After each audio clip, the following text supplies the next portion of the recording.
एक global study point कम competitive classes में आज आपका पुनः स्वागत है। मैं मुकेश सर आज आप लोगों के लिए अंग्रेजी के chapter 10 India through a traveller's eyes के VVI प्रश्नों का संग्रह लेकर आया हूं। अब इन प्रश्नों को आप लोग ध्यान से सुनिएगा। यह जो है पर्ल एसबर्ग के द्वारा लिखा गया है। हम लोग अब स्टार्ट करते हैं प्रश्न संख्या 1 से। India through a traveller's eyes is written by.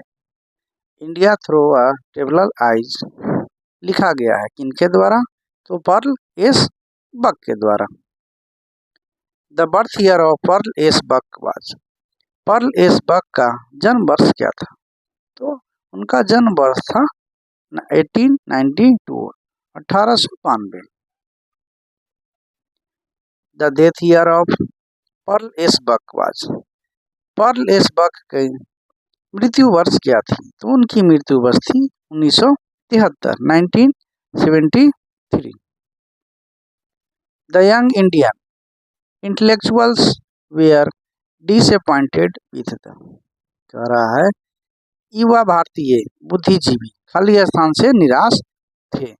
तो वे थे इंग्लिश से निराश, अंग्रेजों से निराश। For all the ills of India the writer blames. कह रहा है भारत की सभी बुराइयों के लिए लेखक दोषी ठहराते हैं। तो वे ठहराते हैं अंग्रेजी शासन को, द इंग्लिश रूल को। The writer visiting an Indian family felt. लेखक एक भारतीय परिवार में जाकर क्या अनुभव किए? तो वे अनुभव करते हैं खुशी, happiness. Writer Pearl S Buck taught in. कह रहा है लेखक पर्ल एस बक ने पढ़ाया। तो वे पढ़ाए एक चाइनीज यूनिवर्सिटी में, चाइनीज यूनिवर्सिटी, एक चीनी विश्वविद्यालय। Writer Pearl S Buck won the Nobel prize. Writer Pearl S Buck ने नोबेल प्राइज जीता था। तो वे जीते थे 1938 में, 1938 में। Pearl S Buck family doctor was. Pearl's family doctor was यानी पर्ल के पारिवारिक डॉक्टर थे। तो वे थे इंडियन, भारतीय। Indian through a traveller's eyes is an inspiring. एक यात्री की नज़र में भारतीय क्या है? तो एक प्रेरणादायक क्या है? निबंध है, ऐसे है। Pearl S Buck visited India to see the young intellectuals and the. क्या कह रहा है?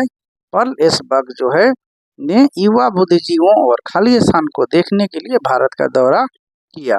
तो वे थे किसान को देखने के लिए, पीजेंट को देखने के लिए।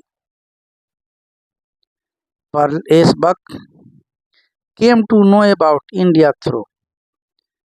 पर्ल एस बक को भारत के बारे में खालिस्तान के माध्यम से भी पता चला। तो बुद्धिज्म के बारे में, बुद्धिज्म से, बौद्ध धर्म से।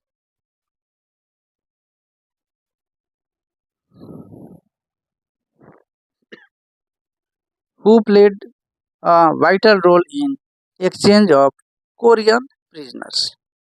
कह रहा है कि कोरियाई कैदियों की अदला बदली में किसने महत्वपूर्ण भूमिका निभाई? तो कोरियाई कैदियों की अदला बदली में इंडियन जनरल ने महत्वपूर्ण भूमिका निभाई थी, भारतीय जनरल ने।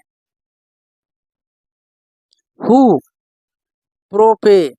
प्रोपेनाइज्ड bloodbath in Asia. Asia में रक्त स्नान का प्रतिपादन किसने किया था? तो किसने किए थे? विंस्टन चर्चिल ने। और यह जो है आपके सामने एक एजुकेशनल कोट्स, शैक्षणिक शिक्षाप्रद वाक्य है। क्या है? Education is the passport to the future of tomorrow belongs to those who prepare for it today. शिक्षा भविष्य का पासपोर्ट है क्योंकि कल उनका है जो आज इसकी तैयारी करते हैं। कहने का मतलब है कि हमें कल की भविष्य के लिए आज से ही शिक्षा के प्रति जागरूक रहना चाहिए, अन्यथा हमारा कल का भविष्य सही नहीं हो पाएगा। तो कल के भविष्य निर्माण के लिए हमें आज ही उसकी तैयारी करनी चाहिए। और इसी के साथ आज का हमारा ये छोटा सा सेशन समाप्त होता है। वीडियो अंत तक देखने के लिए आप लोगों को बहुत बहुत धन्यवाद।